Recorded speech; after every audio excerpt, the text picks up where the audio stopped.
심화 과정이라 해야 되나? 조금 어려운 기술이긴 한데 상대방이 선제를 먼저 잡았을 경우 디펜스만 하는 것보다는 많이 도움이 되고 이제 상대방이 예측을 하지 못하기 때문에. 안녕하세요. 저는 25년 3월부터 미래에셋 탑구단에 입단하게 된 선수 베이철이라고 합니다. 반갑습니다. 제가 오늘 소개해드릴 기술은 카운터 탑스핀이라는 기술로 상대한테 선제가 뺏겼을 경우 그걸 다시 카운터해서 드라이브를 걸 수 있는 그런 기술입니다. 그런 기술의 원리와 이제 그걸 이용한 여러 시스템을 좀 가르쳐 드리려고 합니다. 지금 바로 보러 가시죠. 카운터 탑스핀의 경우 이제 상대방이 서브를 넣고 본인이 리시브를 했을 때 이제 상대방이 루프 드라이브를 거는 경우 이제 그거를 반격하기 위한 기술이 이제 카운터 탑스핀인데 일반적인 탑스핀과는 다른 게 이제 뭐 일반적으로는 이제 스윙을 좀 위로 해서 앞으로 보내는 느낌이라면 카운터 탑스핀은 조금 더 각을 숙이고 좀 눌러준다는 느낌으로 걸어야 들어갑니다. 그래서 일반적인 드라이브랑 비슷하게 위로 이렇게 앞으로 걸었을 경우는 이제 공이 많이 상대방 회전 때문에 공이 회전을 죽이지 못하고 나가는 경우가 상대 탑스핀에 스핀이 있기 때문에 그거를 튀어나가는 확률이 그냥 많다. 그대로 걸면은 나가버리고 그걸 좀 네네. 이렇게 눌러주면서 걸어야 이제 회전을 죽일 수 있습니다.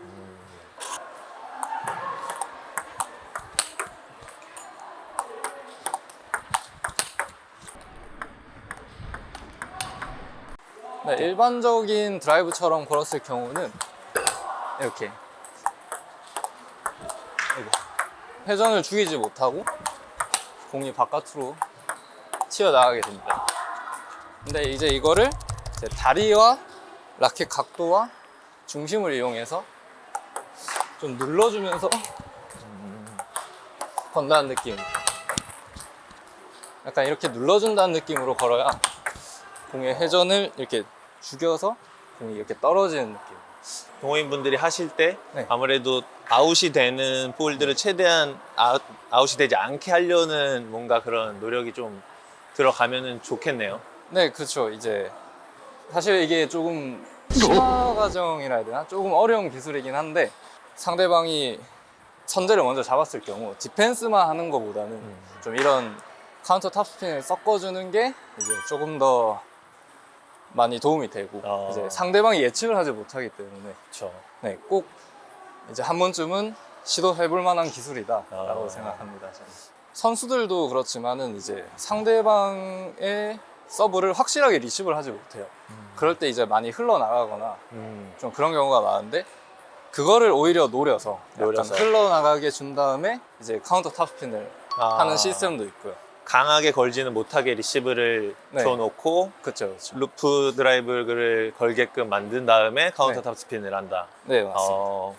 그것도 좋은 시스템이 될 수 있겠네요. 저도 이 시스템을 되게 많이 쓰는데 저는 이제 뭐 이제 왼손잡이 선수들이랑 할 때 일부러 서브를 약간 저 사이드로 흘러나가게 넣어가지고 왼손잡이일 경우에 왼손잡이가 이렇게 살짝 살리면은 그걸 이제 돌아서서 카운터 탑스핀을 하든지 이런 백사이드에서 네, 맞습니다. 돌아서 가지고 저도 이런 시스템을 많이 쓰거든요.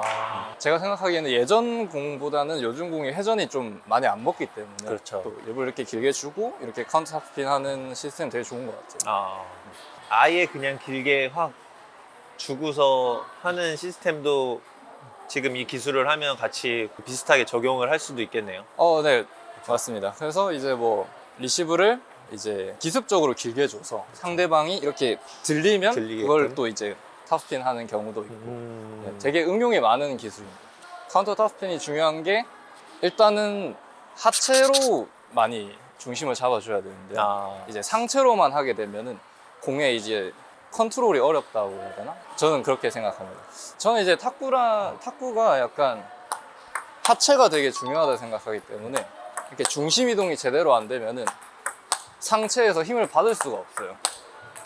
그래서 이렇게 하체가 흔들리면은 상체까지 흔들려 버리게 되는, 힘이 들어가지 않아요. 그래서 하체도 받쳐주면서 하체가 이렇게 잡아주는 느낌이에요. 이래야 훨씬 안정적이고 공이 바깥으로 안 튕겨나가. 뭔가 조금 더 공 맞는 순간에 이렇게 좀 눌러주는 느낌이 확실히 많이 차이가 나네요. 네, 맞습니다.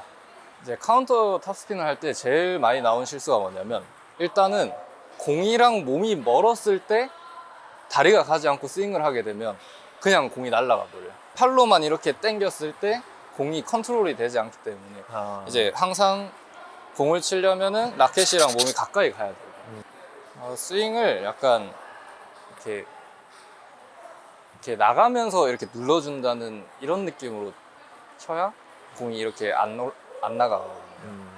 그래서 이렇게 스윙을 위로 한다기보다는 좀 이렇게 누르면서 각을 좀 낮춰서 이렇게 누르면서 걸어줘야 들어갑니다. 그리고 확실히 왼쪽 다리에 힘이 들어가야 이제 눌러지는데 만약에 이제 왼쪽 다리에 힘이 안 들어가게 되면은 공이 이제 이렇게 튕겨져 나가게 되거든요. 오른쪽 다리에서 왼쪽 다리로 넘어갈 때 이렇게 확실히 눌러주면서 왼쪽 다리로 이렇게 눌러주면서 가야 되는데 이제 왼쪽 다리에 힘이 안 들어갔을 경우는 이렇게 돼버리면 공이 많이 튕겨 나가게 돼요. 그래서 확실히 넘어오면서 얘를 약간 눌러주는 느낌, 이렇게 이런 식으로 가야 공이 안 튕겨 나가고 정확하게 들어가요. 좀 이거는 좀 심화 과정이긴 한데 저는 약간 일부러 이렇게 바깥으로 좀 걸거든요. 백사이드에서 네, 백사이드에서 카운터 돌아서서 탑스핀을 할 때 할 때 일부러 약간 각을 열어서 바깥으로 이렇게 하는데 이게 왜 이렇게 하냐면 이렇게 정석적으로 카운터 탑스핀을 했을 경우에는 상대가 받았을 때 핫사이드로 빠질 확률이 너무 많아요. 그래서 이게 바깥으로 이렇게 걸게 되면은 공이 이렇게 가기 때문에 그렇죠, 회전이 반대로 상대방이 디펜스를 해도 이까지 가지 않아요. 절대. 그래서 최대한 이까지 밖에 안 빠지는데 이렇게 정석적으로 걸게 되면은 이렇게 안으로 가게 되면은 공이 이렇게 가니까 상대가 받으면은 여기까지 빠질 확률이 되게 높아요. 그래서 저는 일부러 바깥으로 걸어서 혹시나 상대가 디펜스를 해도 따라갈 수 있게끔 다음 공까지 생각해서 좀 거는 편이라서. 그냥 걸면 일단 정상적으로 걸었을 때는 이렇게 공이 앞으로 일자로만 가게 되는데 자, 이렇게 되면 핫사이드 빠질 확률이 빠져도 되게 깊게 빠지고 지금은 그냥 그 네. 정상적인 좀 결대로 네, 드라이브를 걸은 정상적인 거고 결대로 간 건데 제가 드리는 팁은 이렇게 좀 까가지고 공이 좀 이렇게 휘게 나가요.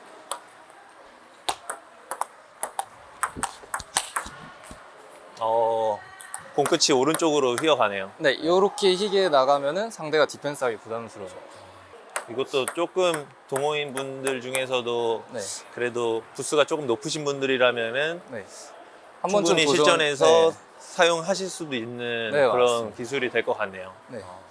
저는 개인적으로 탁구는 좀 길공으로 많이 온다 생각해서 이제 대체적으로 백사이드 게임이 되게 많은데 그래서 요즘은 백드라이브도 되게 중요하고 그렇지만은 이제 한 번씩 이렇게 약간의 킥이 될 수 있는 거예요. 그래서 백 하다가 이제 순간적으로 돌아서서 이렇게 카운터 탑스핀을 한번 해주는 게 저는 되게 승률도 많이 오르고 동호인분들의 이제 부수를 더 높일 수 있는 그런 킥 포인트가 되지 않을까 싶습니다. 이렇게 튀어나가게끔.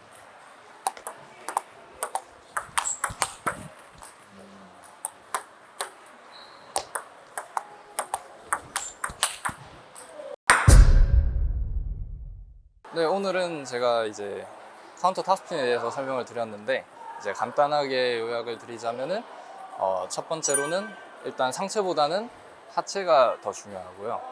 그다음에 이제 스윙을 각을 조금만 낮춰서 이제 이렇게 좀 눌러준다는 느낌으로 이렇게 하셔야 되고요.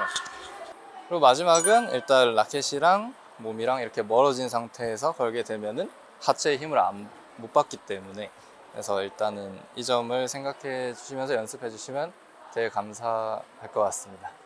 지금까지 이제 미래에셋증권 탁구 선수 배희철이었습니다. 감사합니다.